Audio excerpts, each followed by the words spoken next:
Howdy folks, welcome to Bullish on Farming. Today's December 8th and just checking in on the group. Those of you who've been following the channel know that we've gone through an intense snow squall, and that lasted about 3 days, and then the hard winter weather just kept coming and hammering down, and we're in for a hard thaw now, which I'm pretty happy about, and we're going to talk about why I'm so happy about that. Here in Canada, we've dealt with hard snowfalls on the first snow many times, but that was probably the most adverse first snowfall event of the year that I've ever experienced. And I always graze into the first snowfall, and that's what we did. And I didn't really supplement them with bales because I know that the cows can push the snow aside and graze the stockpile. This field's been resting since mid-August, and so it's got plenty of good feed. And in the previous couple videos, you could see the feed that the cows were just picking up, and we'll probably catch some here too as well. The animals in the wild, they have to graze or forage. So if we get a first snowfall, it's not like the cows say, uh-oh, I can't eat. I understand that a lot of people just get their cows off the land when the snow comes, but if you're interested in wildlife and how it lives and how it's been able to sustain itself and evolve over millennia, we would know that the cows had to forage through all 4 seasons. And of course, a lot of the domesticated cattle breeds came from Europe. But nonetheless, before there were intensive barns, large infrastructures on farms, a 1,500 pound animal with a tremendous amount of fat between its skin and vital organs was able to sustain weather. And of course, they'd seek things like forest for a windbreak.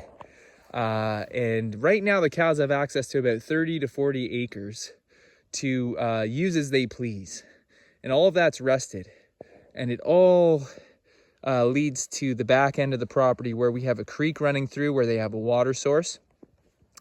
And over the past 7 days, I think I've seen them take the trip over there once, because when they're grazing and foraging from the land and there's snow on the ground, their moisture intake is much higher while they feed.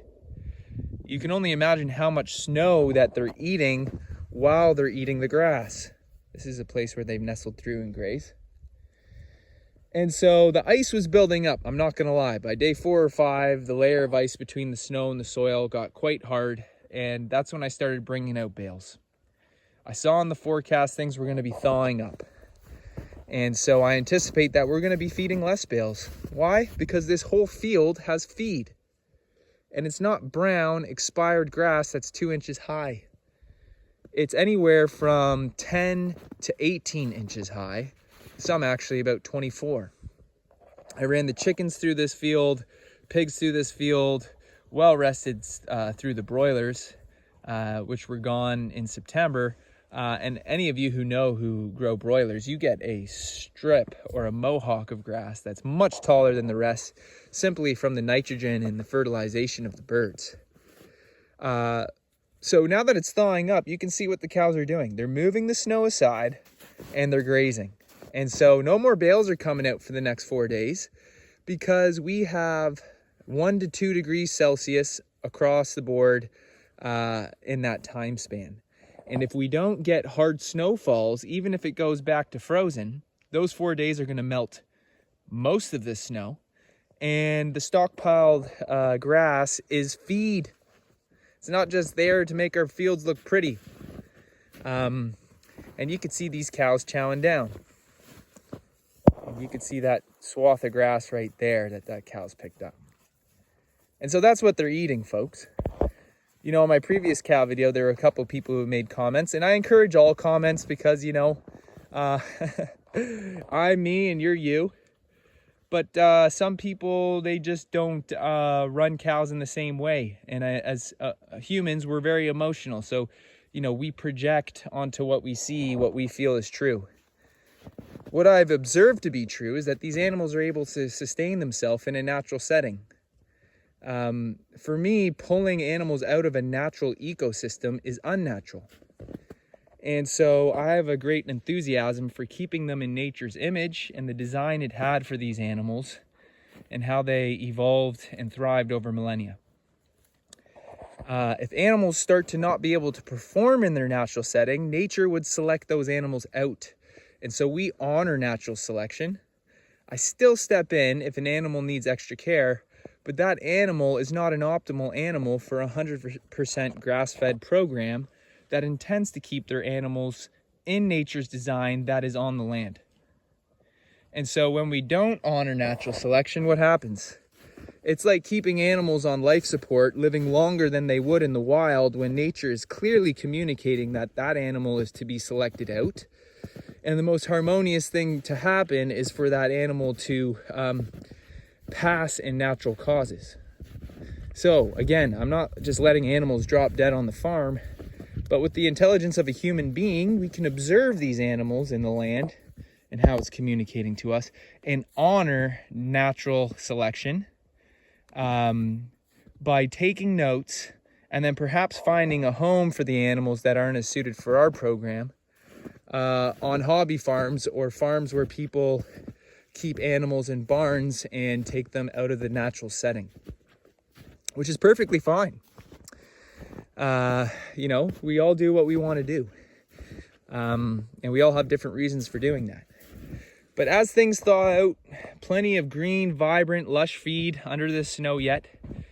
And, if the cows need a windbreak, there's a whole another 25, 30 acres for them to find it. You can see we still have hedgerows on this farm. It's not like one open plain or prairie with no windbreak. There's plenty of bush. And the next section that we move to, which will probably be closer to next month, that's where we're going to find, we have a concentrated bush area that was intentional for the winter program, where we have stockpiled feed, and that dense bush is really intended to be their housing. And so looking forward to it, but no need to move on quicker than we have to, especially when we know December can flip-flop. And if it's going to give us milder temperatures, then well-rested fields ought to be grazed.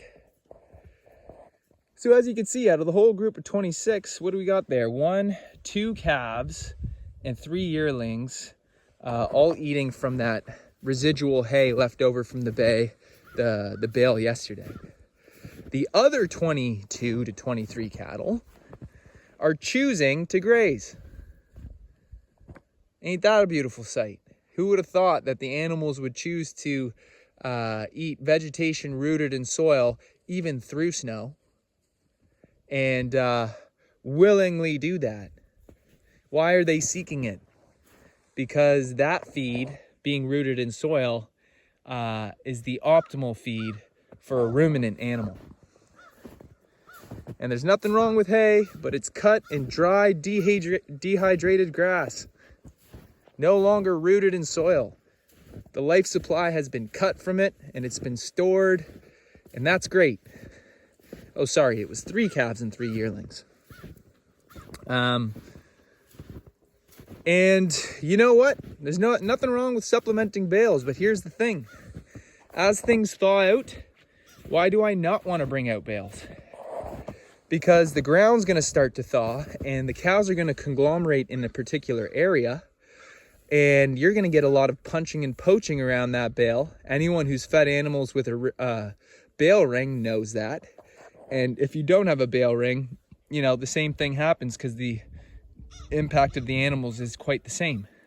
So I'm looking forward to them finishing that up by the evening so that when the thaw really has its momentum going by tomorrow, the cows can just keep moving. Graze and move, graze and move. No need to conglomerate over one spot and have, let's see, somewhere between 60 to 70,000 pounds in a small condensed area like that.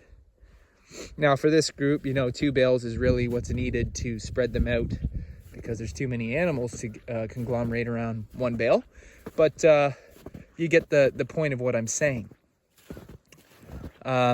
Still enough cushion for the pushing of the cattle's hoof when it comes to the slush and snow.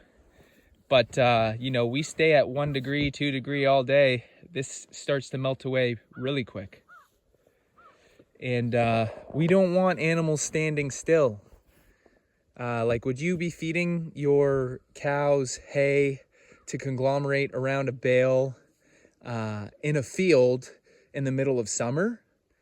If it was a sacrificial paddock or barnyard, yeah, you would. Would you want to do that on your pasture? No, because it would look like a meteor fell and hit that spot on your farm. And that's not what you want. You want nice, intact pastures without exposed soil, and definitely not extreme punching or poaching in that area.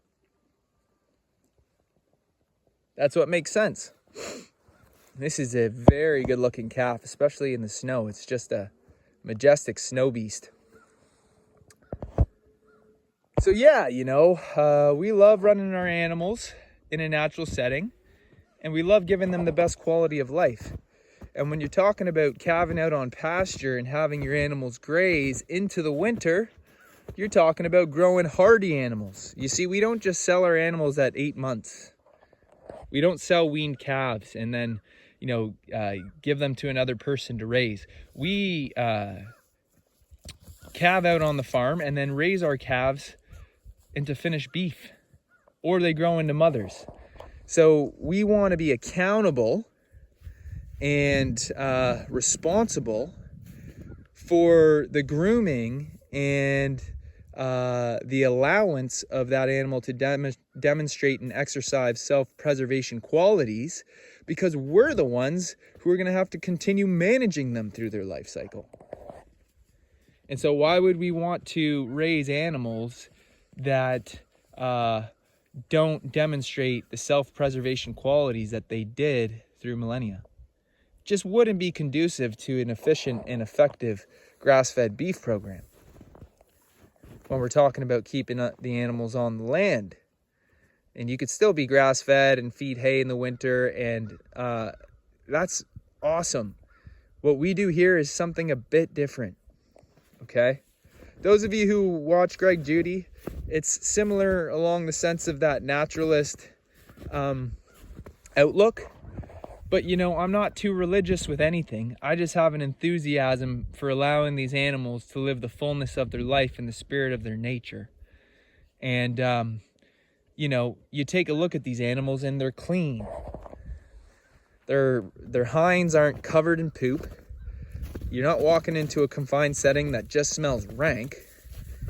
And, you know, any waste that's deposited onto the soil is recycled by nature and used as fertilizer. So we don't need to use intensive machinery to muck out barns in the same way as if all these animals, in the same way that we would have to if all these animals were inside most of the time.